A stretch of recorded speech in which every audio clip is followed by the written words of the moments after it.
Yeah, g'day gang. Excuse me. This is Rod. I haven't made a video for a while, but keep you updated on what's been happening. Let's give us a look. First off, we've got the Adventure Sluice and the Forward Classifier, and a couple of interesting rocks. Might actually do the rocks first. This is an absolute ripper. It's quartz with conglomerate, and underneath there's a little sliver of hematite. And it's very heavy, and geez, it's tempting to break it up to see if there's any gold in there. Hasn't reacted to a metal detector, but it's just hard not to believe something like this. That's the caravan door. Hard to believe something like this doesn't have gold. And the other thing that's of interest is a basalt and quartz conglomerate specimen, whatever you want to call it. Looks like a shark's tooth or a dinosaur tooth, but yeah, I've never seen quartz stuck to basalt before, so I thought that was pretty cool. Now, regarding the Adventure Sluice, got a bit of shadow here, sorry about that. Regarding the Adventure Sluice, I've made a few mods. It's longer, we've widened up the front. There's your Adventure Sluice there, coming up to here, so we've added I don't know, 3-4 inches, and also we've got a much better filling chute at the front, which is done with some rib matting to catch material, so that's pretty cool.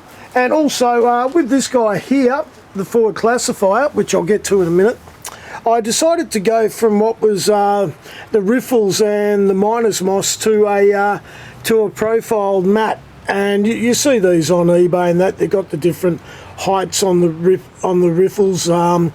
They're a silicone based item, and I had a little bit left over, so I thought, well, why don't I extend the Adventure Sluice? So that's what I've done, and let's hold it up. So as you can see, it's got a bit of length on it now. It's probably a good 2.5 foot long. As I said, I'm sorry about the shadow, but we'll get over it. And yeah, I do need to build up this little side channel a little bit more, only because this section here, I've done this opposite, pointing that way, to kind of catch anything. So there's going to be a bit of lift when material and water hit it, and I don't want to lose anything over the side. So from from this point here, I might just run a little bit of channel up to that corner there. But it's basically, the idea is this is set in there now, it's been siliconed in, and this guy here actually can take it out if need be. And at the front, as you can see, I can lift it up there. I'm not going to take it out, but I can. So if need be, we can just go back to the item. I'm trying hard just to get it all in the shade, which I might actually do. I'll make the effort and lift it up and put it over here, and we'll get a better view.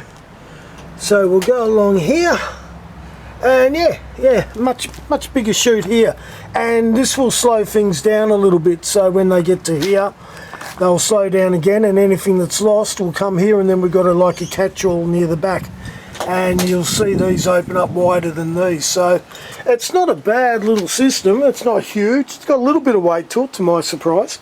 Give us a look. See, this is sheet metal here that I've kind of formed into the angle.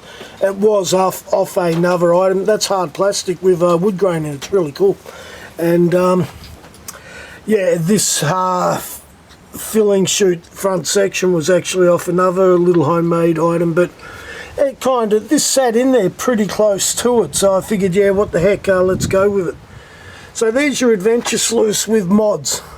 And like I said, we really kind of need to just do a little bit more height along the channel, at least up to here, back up to there on the sluice. So just a little bit more there. But I was in the mood to make a video, so I couldn't wait to do it, so I just thought I'll show you anyway. So yeah, there's a lot of people out there that like to do modifications on their sluices, and the Adventure Sluice seems to have a growing number of fans, so this is something to consider. I'm not saying it's perfect, but I'm saying it's something I did. And like I said, in Australia, you'll get this profile of mat with the different heights and what have you, and dimensions, somewhere around $70, I think. And that brings us over to the Forward Classifier, which has had a few more mods since I last had it on YouTube. One being, like, we have the double hose section here, and I've put a little bit of right angle plastic so the clamps can get a nice flush surface to clamp onto, so it's really nice and robust. And I've also added the rib matting to the front here. Idea being, it all slows it down. We have the little stoppers here at the side, so it creates a bit of a pull actually, because I used to lose stuff coming back out that way if I put a big clump of things here. So now we've got the stoppers there, we've got that there, we've got the mat here to slow things down, and I've also put a little gate. Once again, with the idea being, it will slow things down as they travel through, and hopefully even break up a little bit of clay and what have you. So at this point it hangs over the edge, and it's also kind of held in by these little clamps here, which I'm still working on, to be honest. If I did that uptight, it would hold it in a lot better. I actually thought I had done it uptight before I did this, but that's cool. And all my wing nuts and stuff I get off AliExpress, they're about a third of the price compared to anywhere else with postage.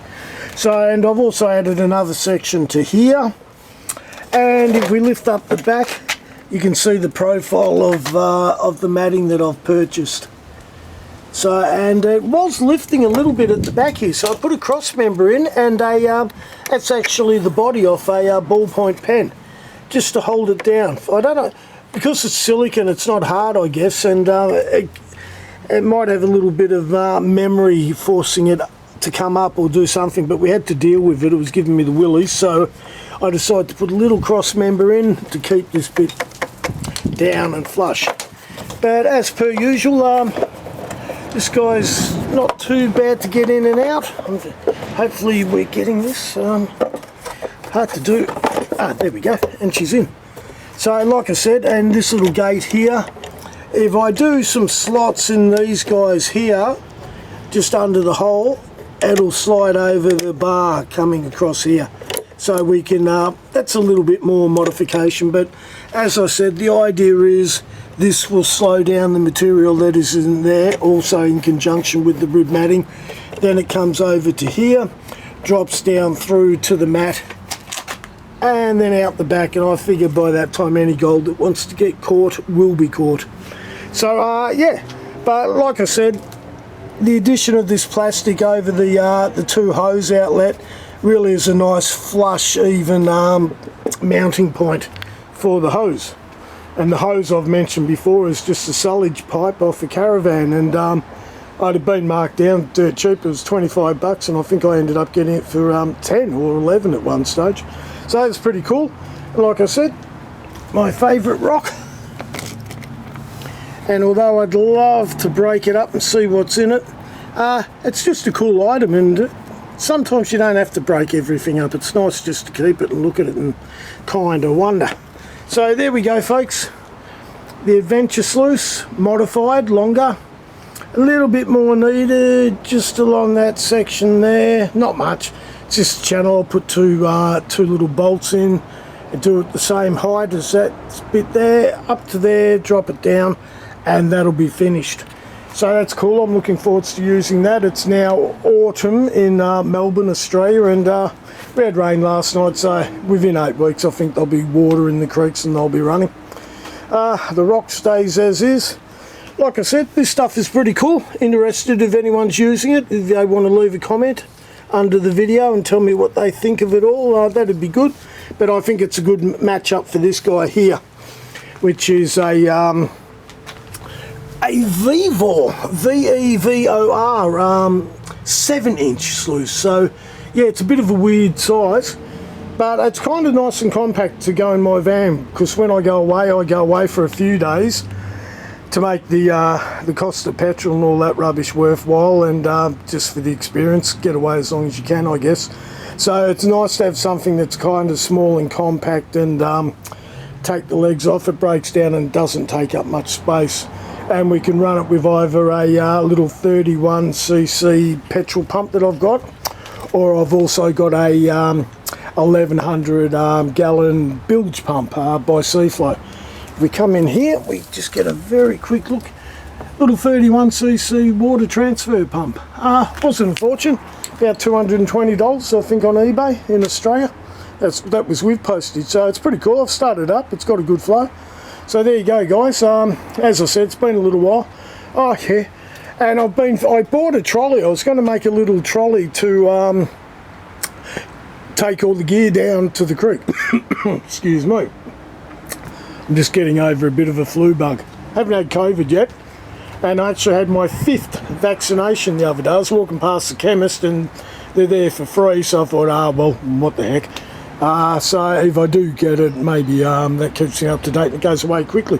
So I bought this guy here, and I think you can just about see how bad the wheels are, so it's a real cheapie, and yeah, it's not real adequate. So let's walk over here. What was it? I think it was Gumtree or Facebook. I ended up buying a fold-out Golf Buggy, and it had the bag and clubs. It was $50, and I sold the bag and clubs for $50. So these wheels come out, and it adds up to a big V, so you'll get over rocks and anything you need to.